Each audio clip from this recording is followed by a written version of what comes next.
Magandang umaga rin si Vivienne, magandang umaga Pilipinas at ito nga po yung magiging lagay ng ating panahon para sa araw na ito. Ito nga pong low pressure area na pumasok sa Philippine Area of Responsibility kahapon ay patuloy pa rin pong kumikilos and as of 4 a.m. ito yung huling namataan 550 kilometers east ng Borongan, Eastern Samar.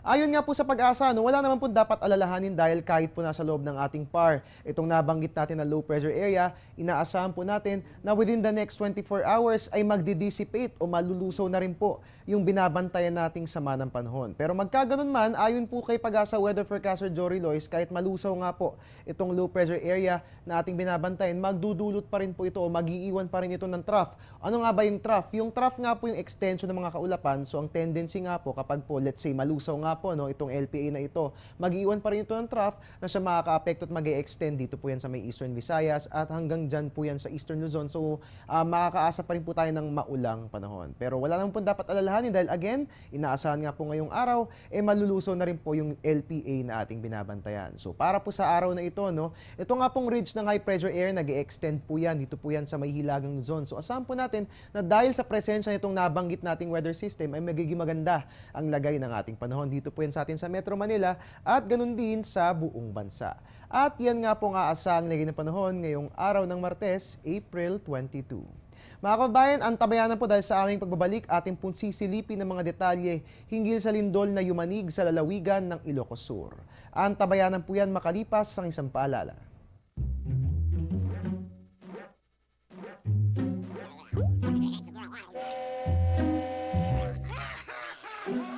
Worried kung nasaan ang package mo? Sa Air 21, worry-free!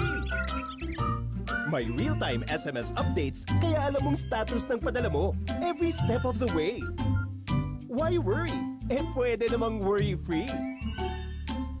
Sa Air 21, sagot ko, padala mo! Sa ibang balita, lalawigan ng Ilocos Sur niyanig ng magnitude 5.9 na lindol kaninang alas 4:45 ng madaling araw. Namataan ang sentro ng lindol 70 kilometers southwest ng Vigan sa nasabing lalawigan. Samantala, naramdaman po ang intensity 4 sa mga sumusunod na lugar sa Ilocos Sur: Vigan, Sinait, Paway, Cadugaw, San Juan, Maxingal, Santo Domingo, San Ildefonso, Bantay, Kawayan, Santa Catalina at Bata. Naramdaman naman po ang intensity 3 sa Narvacan, Santa Maria, Burgos at San Esteban sa lalawigan pa rin ng Ilocos Sur, habang naranasan naman po ang intensity 1 sa Pasay City. Ang intensity na ating tinatawag ay ang sukat ng lakas ng pagyanig na idinulot ng isang lindol sa isang spesipikong lugar. Sa ngayon, wala namang dapat alalahanin na dahil ayon po sa Philippine Institute of Volcanology and Seismology of PHIVOLCS, wala naman umanong inaasahan na aftershocks na idudulot ang nasabing pagyanig. At yan po muna ang latest mula rito sa Pag-asa DOST. Antabayanan po susunod kong ulat mamayang alas 7 ng umaga. Dito lamang po yan sa Good Morning Boss sa People's Television. But for the meantime, please follow us on Twitter and please like our Facebook page at maaari din po bisitahin ang ating website. At ngayon nga pong umaga, at your service pong inyong weatherman, Harry Bayona, nagpapaalalang tiwala lang. May tamang panahon ang bawat pagkakataon. Balik si Vivienne, magandang umaga.